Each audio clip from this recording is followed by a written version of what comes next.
Welcome, everybody, to the New AI Project podcast. My name is Graham Wolf. I'm a senior at the University of Notre Dame and the program director of the New AI Project.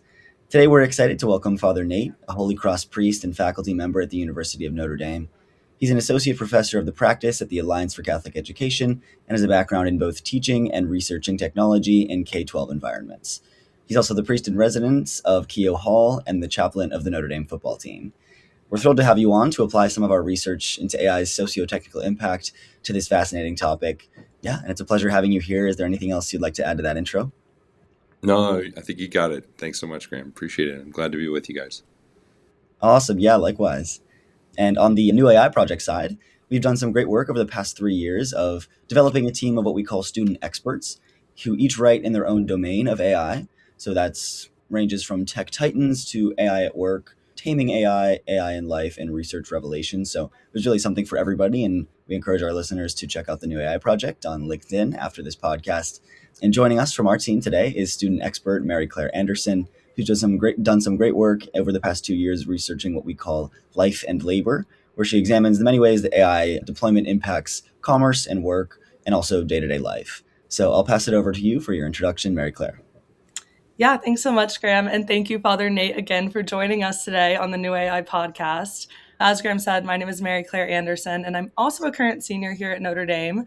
I write the Life and Labor column, as again, Graham mentioned, and I've previously written some pieces on AI's impact at education at all levels, from K through 12, as well as the college level, as well as some related subjects like the AI generational divide.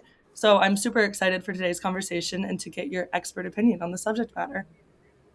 Thanks so much. Glad to be here. Awesome. All right, so let's jump in. I think what would be most helpful up front is just sort of, if you could maybe situate your expertise or your experience within the K-12 world before we dive into all the many ways that AI is kind of shaking things up. Where does your background lie? Like what have you most focused on throughout your career within the K-12 space? And, what do you care about most? Yeah, it really started, 20 years ago when I was teaching high school in Chicago, and I ended up teaching some courses on technology. And it was really fascinating to see why students who are otherwise really kind of uninterested in school were like really plugged in when you put them in front of computers and something. And I was fascinated by this idea, like what's going on here? What's happening, in their brains and their motivation. And so I went to grad school at the University of Wisconsin-Madison, go Badgers, and I did my doctorate in educational leadership and policy, and my focus was on technology policy in K-12 schools, and was really interested in this idea of how is technology being used meaningfully in the classroom. And I was kind of frankly disappointed by the research that was out there. It was a lot of stuff. Like it was a lot of, are iPads effective? And, should we be using clickers in the classroom? And, that type of thing that really focused on the device and not the learning process.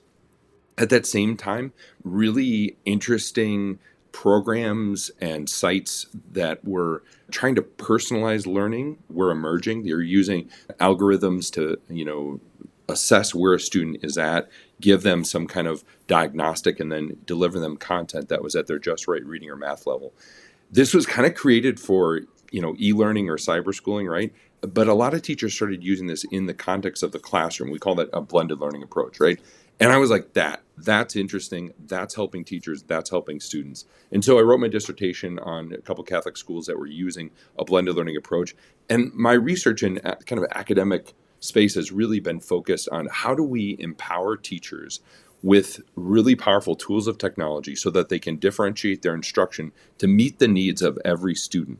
They can make targeted interventions and then make really helpful, groupings, or just get a lot more data about where their students are at. Because for years we've told teachers like, hey, it's really important for you to differentiate your instruction, and then giving them zero tools to be able to do that. Besides like a couple like leveled readers in a classroom where they're like, well, I guess I'm a level 3 and he's a level 4, right?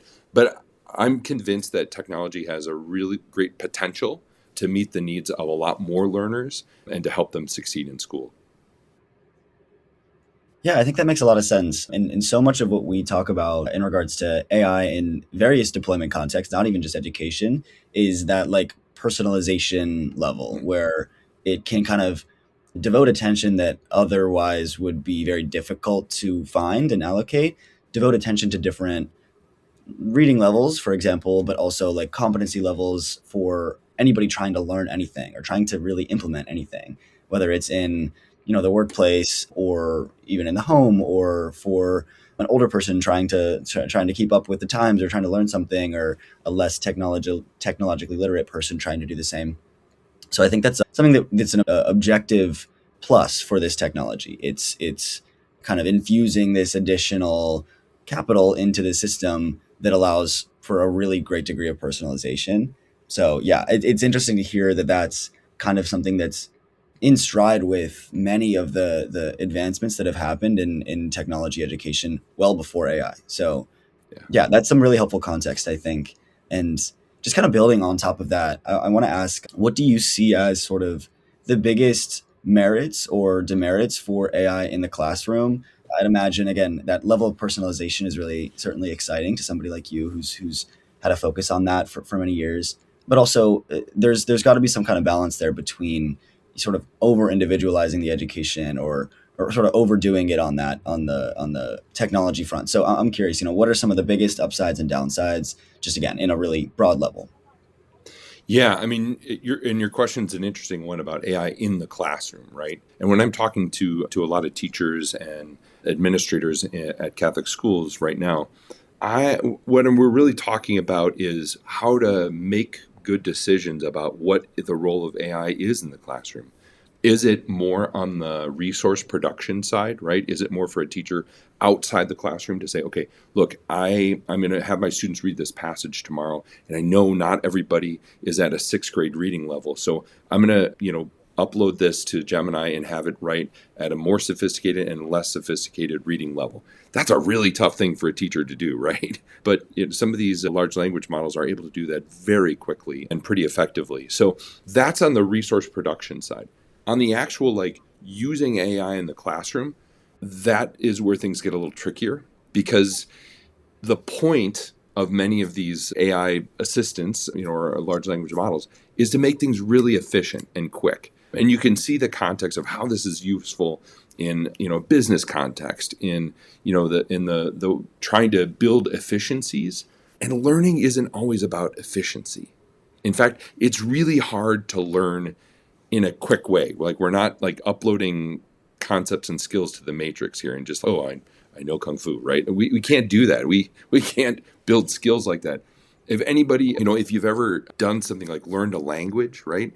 It takes a long time, and it's hard, and it's clunky, and actually making mistakes is part of it. And so we don't want to take the what we would call educationally the productive struggle out of education. So I often will ask questions about teachers using AI in the classroom. Is it really a value add? Is it really something where you couldn't otherwise do that without this? Now, there are some use cases where I've seen that. For example, a teacher will say, "Wow, have my students have a conversation with Abraham Lincoln, assign a chatbot that identity." And I'm like, "Okay, then that's interesting." It's a little, to me, that's a little gimmicky Yep. in a sense of okay, well, is that core curriculum, right? Is that core stuff? And I do think that there's quite a bit of danger in saying, well, I just use AI to outline my paper, right? And offloaded the thinking, the cognitive load to these large language models, which I think are really effective and efficient at doing some of this stuff. But my worry, the downside there, is that it can rob students of that opportunity to really struggle, right? And nobody would say, I mean, I use analogies to this all the time, right? Nobody would say that, telling a kid that, often people will use this idea of a forklift in a gym, right? Like, if a forklift in a gym can lift a lot of weights, but all you're doing is this, right? You're not actually, you're just pressing a lever. You're not doing anything with it. And so that's not helping you get stronger. And if people who are, really serious about, being an athlete or getting in shape will tell you that there aren't shortcuts, right? Like, that you have to actually show up, you got to do the work. And the same thing is true of learning. So that's a long answer to your question, but I think it's my worry is that now there are some really interesting use cases in the classroom. Sorry, I should complete that thought. My worry is that people are going to take shortcuts and and not give themselves the full opportunity to struggle with ideas before they've mastered those ideas. There are some really interesting use cases of AI in the classroom, but these are more like really specific, right? Like I often talk to teachers about things like Conmigo, right, where Khan Academy trained ChatGPT to really be a tutor, right, and to be kind of on rails. It won't give the answer; it'll just act as a tutor and will give you, examples, or it'll kind of guide you along your learning. And that's a really helpful use of AI, potentially in the classroom, but probably more helpfully like outside of school for studying, which I think is a very helpful use case there. In the classroom, though, I mean, I've seen very few products where I think, wow, that's really awesome. One example of something that I think is pretty cool is a program called Amira, where it's giving students the opportunity to do fluency testing in their reading by giving them novel passages and then listening to their fluency in reading. That's actually a really hard thing for teachers to do. They can do this testing that's called Dibbles testing maybe a couple times a year because it's really labor intensive. That a teacher has to sit there and look at a passage and mark things that a student struggles with, and AI can do that really well and give a lot of data points about something like that. So that, to me, that is the potential of some of these things, but it's real specific. And I don't think we should just be like, yeah, let's deploy all this stuff. Yeah, that makes a lot of sense to me. And actually, fun fact, one of the first people we had as a part of the series come on and talk to us was Kristen DeSerbo, who is Chief Learning Officer at Khan Academy. So she talked all about Conmigo as they were building it. So that's really cool. And I would agree that I think especially what came out of that conversation was like, there's this kind of scramble to just fill every gap that you could possibly identify in education with some kind of technology. But the ones that are going to last, the products that are really going to be helpful are those that are leave in that level of struggle and the labor intensive nature of learning. And I think that's proven true for the products you've identified there. It's some niche learning cases, but equally that kind of mirror the real organic struggle of learning. Yeah, again, I'm just shocked at how much overlap there is between the stuff that we've been looking at in college and the workplace and K-12. So this is really awesome. I think, Mary Claire, I'll pass it over to you. Does anything stand out to you, or are there any maybe overlaps you'd want to get into some more with some of your other research? Yeah, absolutely. As I kind of mentioned earlier, one of the pieces that I wrote earlier this semester was kind of about the idea of AI and this generational divide, where maybe there's some gaps between how students, for example, are perceiving this technology and how teachers, professors, administrators are, perceiving it. Similarly, like at home, for example, kids are oftentimes using these artificial technology platforms, but parents don't necessarily understand, how these platforms work, how they can be used, how they can maybe be dangerous. So So true. I'm curious, throughout your research or throughout your time, teaching in front of the classroom, have you seen any major differences or disconnects in how maybe a younger Gen Z student is perceiving and using this technology versus how professors either perceive it being used or how, they are using it? Yeah, I think that's a really important point right now. I see this all the time in terms of students are using this pretty frequently in their learning, in their kind of normal day-to-day workflow.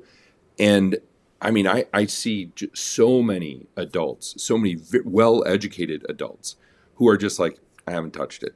I'm not, I don't mess with that, right? I think, to me, that's okay. I mean, I think I've actually talked to a number of Catholic schools or dioceses where people will take a very principled stance and they're like, no, I will not use AI because of the resources that it's taking from the environment. And I'm like, oh, that's okay. That's your choice. I mean, to me, that's kind of like driving a car. There are some people who are like, I'm not going to drive a car because it supports, regimes that I'm not comfortable with their treatment of women or things like that, right? And I'm like, good on you. That's beautiful to, if you can ride your bike to places, that's great. Similarly, though, I don't think any of us have the luxury of just kind of opting out of a basic literacy about AI just because it's become so completely integrated into so many things. Just the ubiquity of AI right now. I mean, I opened up Microsoft Word the other day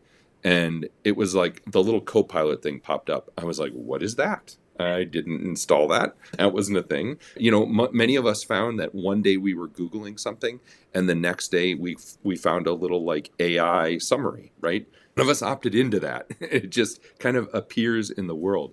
And I think not that every parent or every teacher, professor has to stay up on this stuff as much as probably we do, but at the same time, you've got to be aware of this stuff because, simply put, I mean, teachers are interested in how do I make sure that my kids are learning?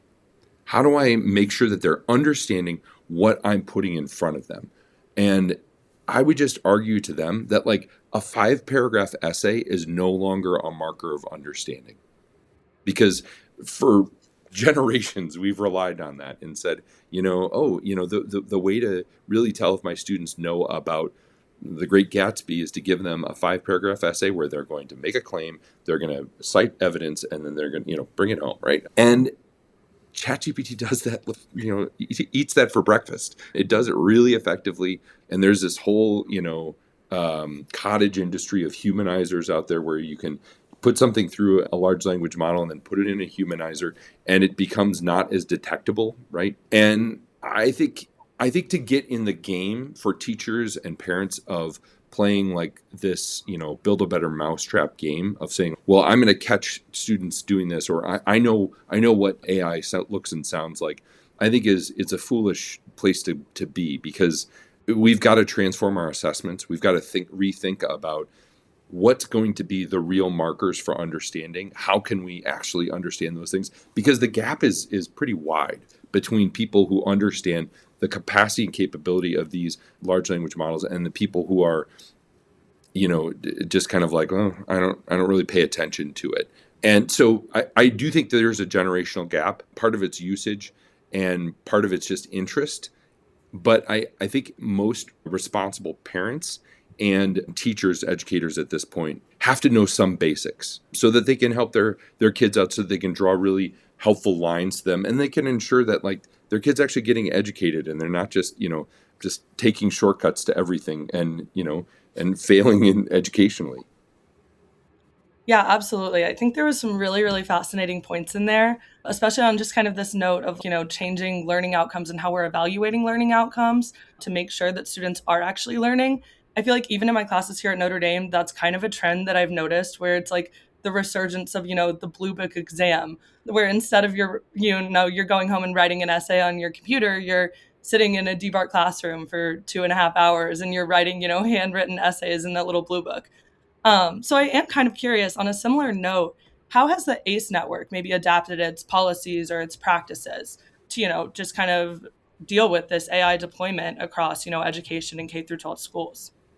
Yeah, we're working with a lot of dioceses and schools individually to help craft their policy, to help them to understand more about, to build that basic literacy that I talked about. And I think those are, for most schools, that's where they're at right now. It would be build literacy and then look at policy. I don't think most dioceses are kind of in this place where they're like, look, we're going to give this comprehensive AI policy from the top down. I don't think most of them want to work at that level of granularity. I think they're more interested in saying, here's what's out there. Now, from the perspective of ACE, what we're really trying to do is a couple fronts. We're building on that literacy to help teachers to understand what's out there in terms of generative AI, what they can expect, and how they should think about their own usage of it and students' use of it. But another big piece of it, and this has been a great joy and grace to be able to share to people, is the church's teaching on generative AI, which a lot of people are surprised to hear, oh, there's actually church documents about this. There's been a thoughtful conversation for years on this. Before ChatGPT was rolled out more widespread, we were having this Rome call with a ton of leaders in this space. So it's been really interesting to be able to help them understand what the church says about a generative AI, to help them to dig into, the Pope's most recent writings about this. Pope Leo, previous to him, Pope Francis really took on some of the broader ideas there in his document Antiqua et Nova. And there's just a lot of other out there. And ACE really right now is trying to help, at the level of a classroom to schools, to dioceses and archdioceses, to build that literacy and to help teachers in the classroom and to make their environments effective and safe for students. Yeah, super interesting and obviously so important. Yeah. I think what I've kind of heard from these past two talking points are two things, like Mary Claire was getting at, kind of the goals and the aims of an education, how that's changing. And that's possibly one of the solutions to this kind of generational divide, is to kind of reorient ourselves to say, okay, this is here to stay.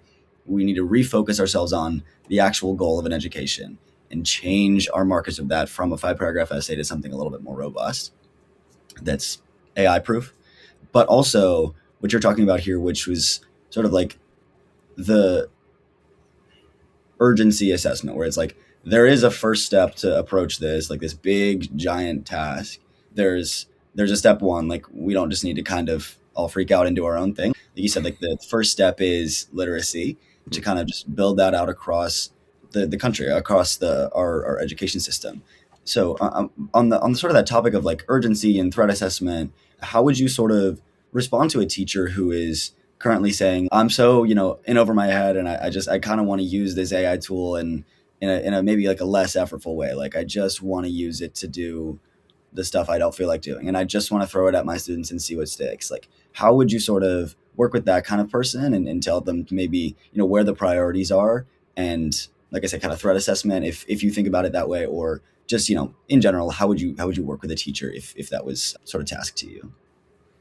Yeah, I don't meet a lot of teachers who are like, I just don't want to do the work. I think most of them are really deeply interested in what's best for their students. I do think every time you talk about technology and education, there's a pretty high ick factor from a lot of teachers who are like, ooh, no, thank you. I will not participate in that, just because they've been through so many innovations in education over the last 20, 30, 40 years, right? And they've seen things come and go.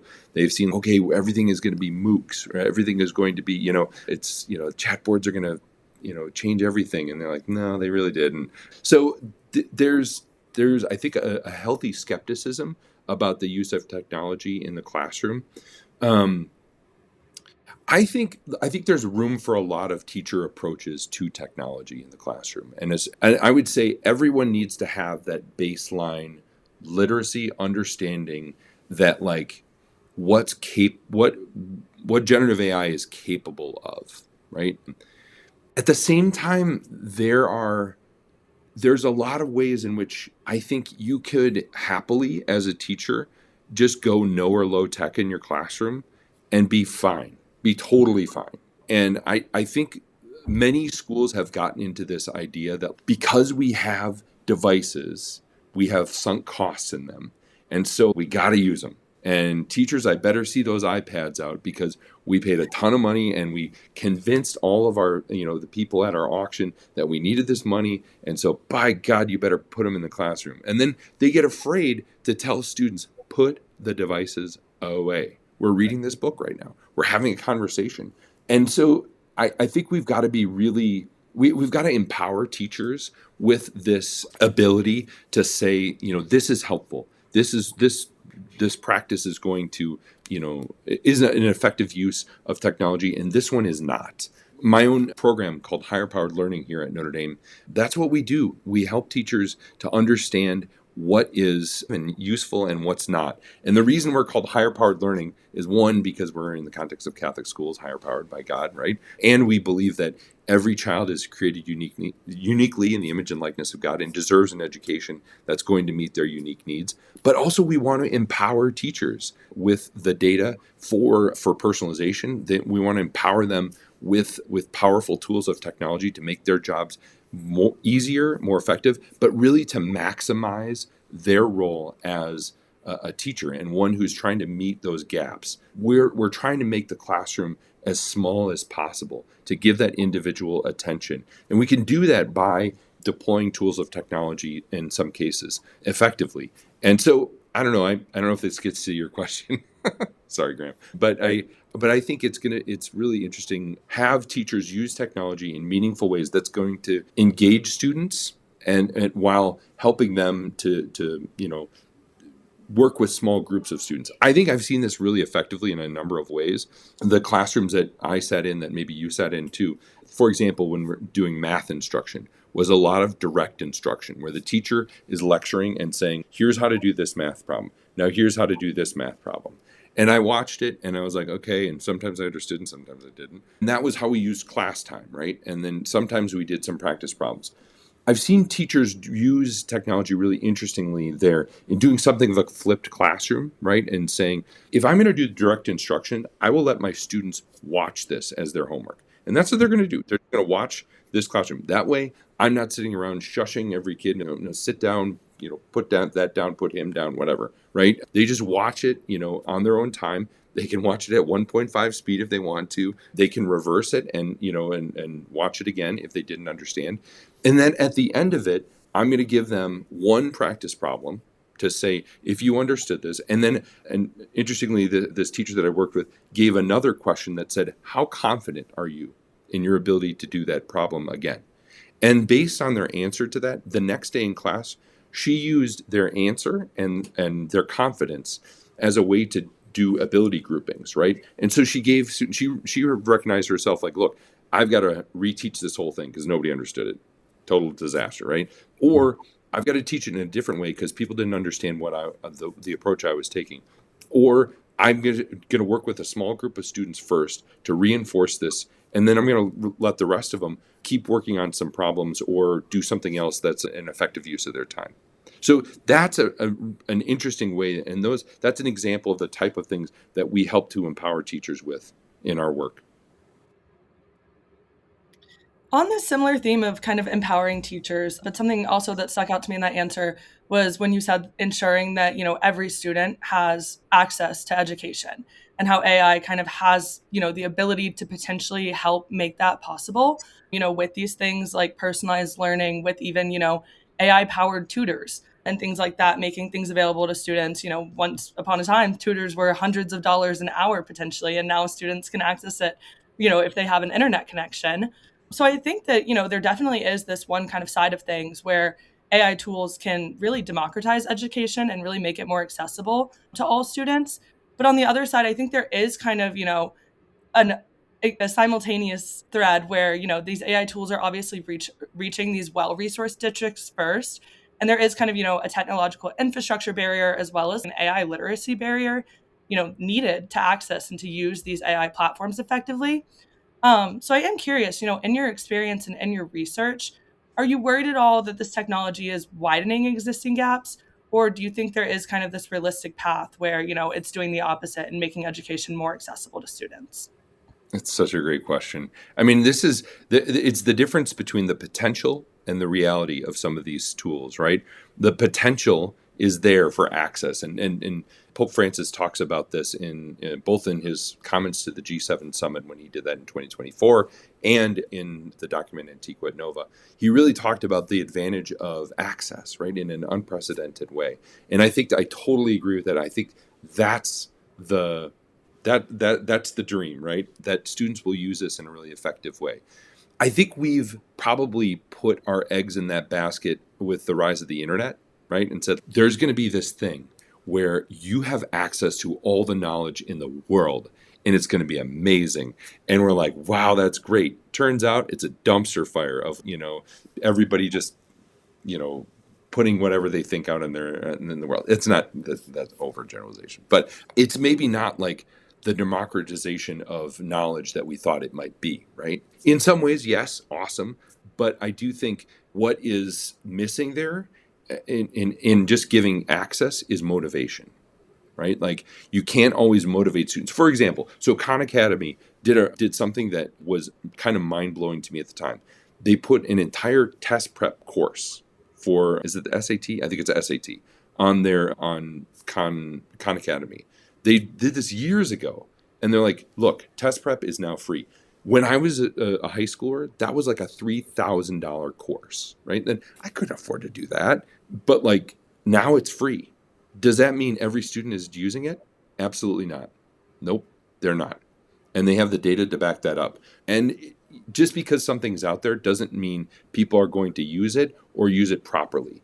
And so I do think I worry about your exact question about that gap widening between students who are just kind of like, school's not for me, and they wouldn't be motivated in the first place to look up, these powerful tools or to use them correctly. And then the ones who are being guided in really thoughtful ways to maximize their learning, maximize their education, and I think people are really good at motivating. And I think that's why we've got to really, keep teachers in the loop on this stuff, even when AI tutors get better, right? I think we've got to make sure that like teachers are there because they're great motivators and they're great at just really seeing kids where they're at and holding high expectations for them and encouraging them along the way. So I think I'm worried about that as well. And yeah, I don't know that there's a simple solution to that, Mary Claire, because I think it's something that I do worry about. Yeah, I think that makes sense. Excuse me. I think that makes sense. And there's sort of two different ways that that gap can manifest. Like you say, the motivation side, but also the resources side. It's becoming easier and easier as those like barriers to entry kind of lower for a person to kind of jump into these really powerful technologies. And like you say, for the SAT example, it's never been easier. But at the end of the day, if there's no initiative, what does it matter that the barrier is lower?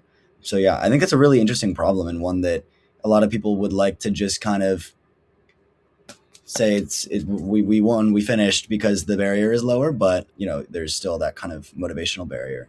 Yeah, I think that's super interesting and not something we've considered before.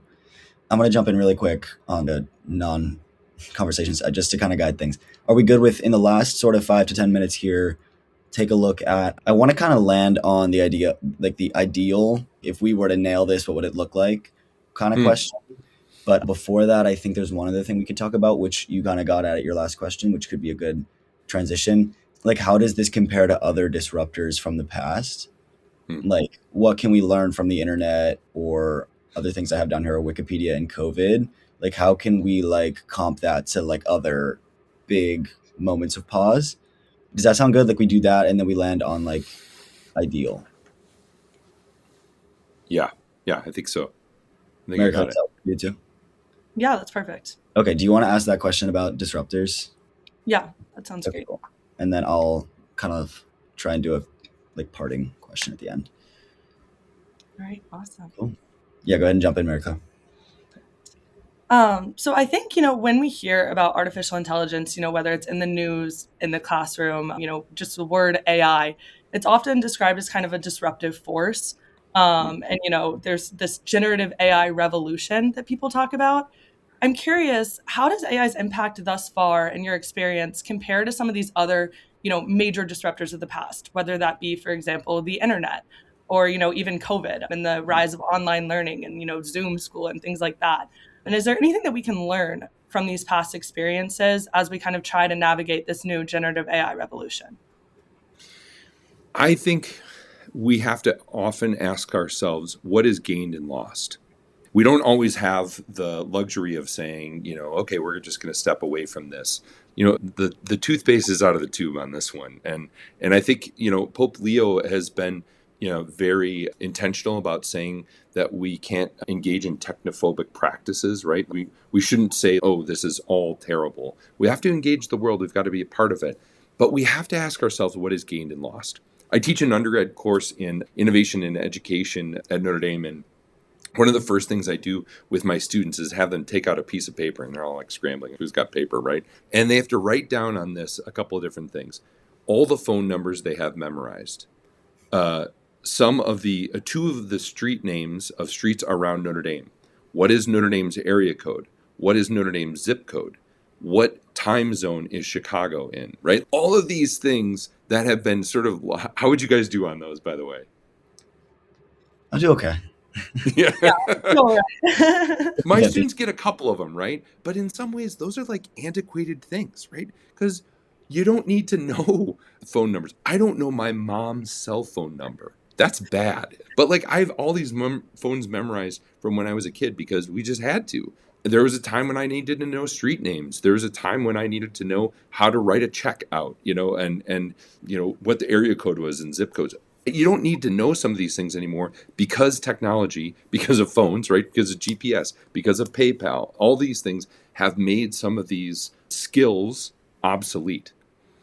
And I don't think I'm less of a person because I don't have some of these things memorized. I don't think students are like, oh, they're less intelligent because they don't have, you know, 7-digit phone numbers memorized. No, it's not. It doesn't work like that, right? It was functional need at the time.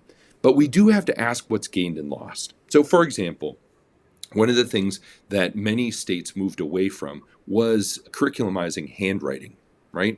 And saying, we don't need to do handwriting anymore because people are just typing stuff, and we're going to teach them typing instead, right? We're gonna have them do that.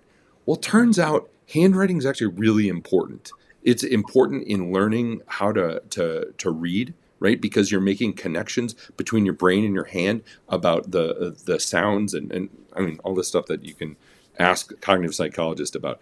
But the bottom line is they've brought this back in the state of California as a mandate that kids have to learn how to handwrite now.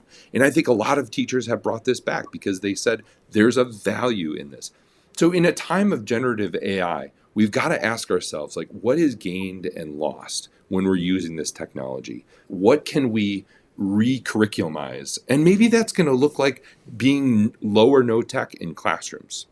I mean, it might. There's a whole movement out there of Waldorf schools where kids are, putting down the devices and knitting, right? And they're learning some of these skills like that. There are, at least 23 states so far that have banned cell phones in the classroom, bell to bell, right? And that movement has been kind of us retroactively being like, hey, that was kind of a mistake to let kids use cell phones in the classroom, right? Because now we're recognizing that it has an impact on not just their learning, but on their mental state, right? And so all those things, to me, talk about the fact that there are consequences to this. And we've got to be really aware of what the consequences are. We've got to be really smart about thinking through how are our students being affected by generative AI. And in some cases, we're going to have to think of like what do we need to walk back? How can we help them, and what are useful limits on some of this technology as well? I often will use the example of my brother made a great rule with his kids as they're learning to drive that they can't use cruise control for a year in driving. And I was like, that's super smart because you've got to know how to control your car. You can't put a kid in a car and say, hey, push the Tesla autopilot button and you'll learn how to drive. They won't. They're not going to learn, right? Now, there may come a day down the road when we're like, teaching kids to drive, how quaint, how, we don't do that anymore because the robots drive us everywhere, right? That may come. But at this point, I think we have to think about what are the limits and how can we maintain really robust, smart kids who are discerning. They have a robust spiritual life. They think about discipline in their life, and they think about some of these things that we think are really important values and virtues that don't always involve taking a shortcut. And because efficiency has become like this rallying cry of our world, but it isn't always the way to deeper intellectual or spiritual or physical growth. Yeah, I think that sounds right. And I think I see a parallel there. And when you talk about kind of maintaining the fundamentals or the basics that we have otherwise considered, obsolete because of technology. Handwriting is a great example. And I love that question of what's gained and lost. I think it's a really tactical way of kind of figuring out what matters and where we kind of overstepped. And I think we just had a conversation with some computer science professors here and elsewhere where, their field is kind of scrambling in a lot of ways, but those that are the most level-headed are saying, okay, but we still need to maintain our curriculum for those foundations courses where you are really just learning the basic syntax of coding, the basic packages, the basic functions, etc. Even though ChatGPT is better at that than anything, if you do want to consider yourself a domain expert or somebody who's really well equipped to be a computer scientist, you need to know those fundamentals. Same way you were talking about cruise control and other fundamentals like reading and handwriting and stuff. So yeah, I think that's a really important foundation that a lot of educators ought to maintain here. And it sounds like they kind of are. So that's refreshing. And then I think the last place that I kind of want to take this conversation is where you kind of stuck the landing there at the end, which is we have to make sure that the things that are lost or gained are in line with the overall flourishing of the student and of the person. Values and virtues, I think, are the words you kind of use there. And in other conversations we've had, I've been surprised to find that Catholic social teaching in its breadth and depth is really pretty well equipped to answer those questions. And it sounds like that's what informs a lot of your work as well. So if you could maybe just put to words a little bit more about what you glean from C.S.C. as it pertains to this subject, and what are those dimensions of virtue and value that you see being gained or lost in this situation? Yeah, how would you try and articulate that? Yeah, there's so many great parts of Catholic social teaching that are really important in bringing us balance, right? And moving us beyond this question of what can AI do for me to thinking more broadly of what is this impact on our community, on our world, on our environment, right? And how can we work together to really be thoughtful about our approach here? A key part of Catholic social teaching and a key part of what we believe just in general is the dignity of the human person. And we have to keep that as paramount in the things that we're doing in helping kids to be educated. Everything flows from that for me as an educator to say this is an important job because kids are important, because creating disciples of Christ that are really informed and intelligent and seeking their highest potential, that's important. That's a great goal to do. And I think we can use some of these tools of technology to really enhance and to help students in their learning, to help them to grow, to challenge them at their just right levels. But we've also got to ask the bigger questions too of, wait a minute, how is the work that we're doing with this impacting others? How can we help others to flourish by the ways in which we're using some of these tools? How can we solve some of the big problems of our world? And AI is going to be transformative in many of these ways that, in terms of healthcare, right? In terms of giving us ideas and new approaches to battling diseases and to building efficiency and to reducing our waste. I think I'm excited about the potential there, but we've got to think really holistically about how are these individual tools affecting the kingdom of God, affecting us as people and helping us to grow. And what are the ways in which we can say, yes, this is really great and important and we've got to engage this? And what are the ways in which we've got to walk it back and say, you know what?